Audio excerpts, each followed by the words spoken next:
ওমানের ভিসা নিয়ে আপনি যে সচেতনতামূলক বিষয়টি তুলে ধরেছেন তা প্রবাসী ভাইদের জন্য অত্যন্ত গুরুত্বপূর্ণ।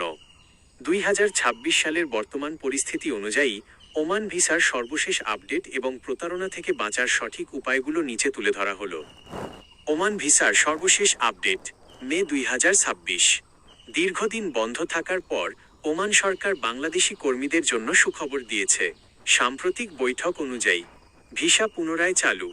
দক্ষ এবং আধা দক্ষ কর্মীদের জন্য ওমানের শ্রম বাজার আবার উন্মুক্ত হচ্ছে। অদক্ষ কর্মীদের ক্ষেত্রেও বিধিনিষেধ শিথিল করার প্রক্রিয়া চলছে। অবৈধদের বৈধ হওয়ার সুযোগ। যারা ইতিমধ্যে ওমানে অবৈধভাবে আছেন তাদের কোনো জরিমানা ছাড়াই বৈধ হওয়ার বিশেষ সুযোগ, গ্রেস পিরিয়ড দেওয়া হয়েছে। পেশাগত লাইসেন্স। নির্দিষ্ট কিছু কারিগরি পেশার জন্য 1 জুন 2026 এর মধ্যে প্রফেশনাল লাইসেন্স সংগ্রহ করা বাধ্যতামূলক করা হয়েছে। প্রতারণা থেকে বাঁচার 5টি কার্যকরী উপায়। ভিসার নাম করে দালালেরা যাতে আপনার টাকা হাতিয়ে নিতে না পারে সেজন্য নিচের বিষয়গুলো খেয়াল রাখুন। 1. সরকারি ওয়েবসাইট থেকে যাচাই করুন।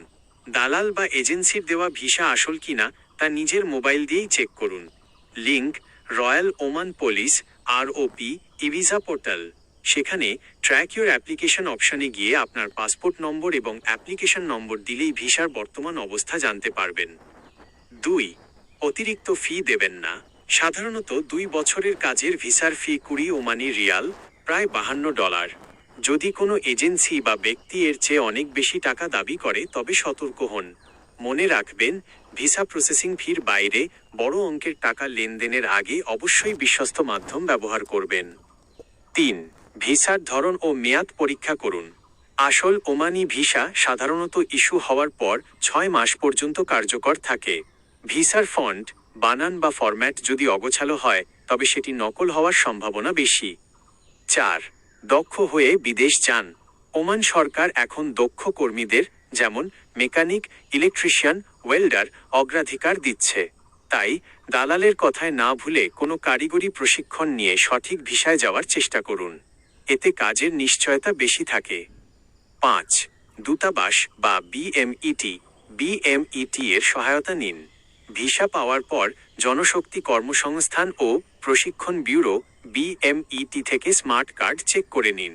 কার্ড ছাড়া বা ভুল তথ্যে বিদেশ গেলে বিমানবন্দরেই আটকে যেতে পারেন।